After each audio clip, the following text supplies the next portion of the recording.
I grew up in a neighborhood in the suburbs of Chicago where the population was largely black or Hispanic. Because of this, the conversations I had rarely contained what I considered to be racist or offensive remarks.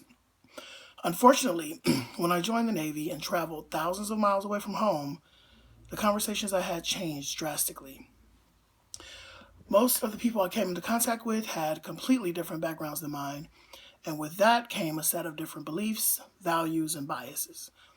Whereas this was actually exciting to me since I've always loved getting to know new and interesting people, it was also problematic in that it made me more aware of the racial discord in our country. Countless times, I would be having casual, informal conversations with acquaintances I had just met who would say something that I consider to be, at the very least, a little stereotypical and, at worst, completely racist. There were instances where whatever I did was then attributed to my ethnicity and representative for all black people, as in, oh, you put ketchup on your eggs? That must be a black thing. Or, and this is the worst, blatant racist remarks followed by a caveat or preceded by some kind of a disclaimer. Um, Statements like, you know how black people smell different? Not you, though. Or the fill in the blanks, like, you are blank for a black guy. The one I get the most is, you're well spoken for a black guy, or you're articulate to be a black guy. The absolute worst is when they just outright say that I sound white.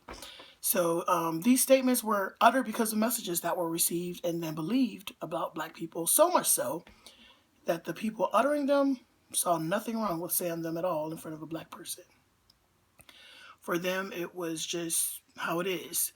Common knowledge that any and all idiosyncrasies or differences that were they were naturally attributed to my inferior race. Um, the part that bothered me the most, I think, was the fact that they would make the disclaimer that it wasn't me, but they only said that because they knew me. If they didn't know me, they would look at me and then have the same preconceived notions that they said before. So back then, I would never challenge them though. When they attributed these things to my race, I would just laugh it off and chalk it up to their ignorance. Um, on the inside, I would do that. I didn't want to rock the boat. I didn't want to anger them or make them think I thought they were racist. I didn't think they were racist. They just had racial bias that showed itself through their racist statements. But sometimes getting people of privilege to see that can be awkward, uncomfortable, and lead to conflict. Or at least that's how it played out in my head, since I never challenged them. The statement about how black people can smell different was an actual thing that happened to me that I still remember to this day and still bothers me a little. Mostly because there was another black guy there. There was just the three of us, and afterwards, me and the other black guy talked about it and how ridiculous he sounded to us. But neither one of us corrected him or tried to educate him.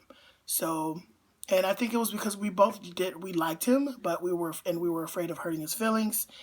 We didn't want to accuse him of being racist. So we took the burden of the hurt feelings instead in an effort to keep the peace. It wasn't until I went back to college and took a communication and social movements course that I began to confront people who said racist things in my presence. The course taught me how important dominant discourses are in our society and how social movements get their start. Not only racial issues, but I started speaking out against all injustices, finding myself in all kinds of political conversations that would sometimes turn into arguments on all kinds of social media platforms.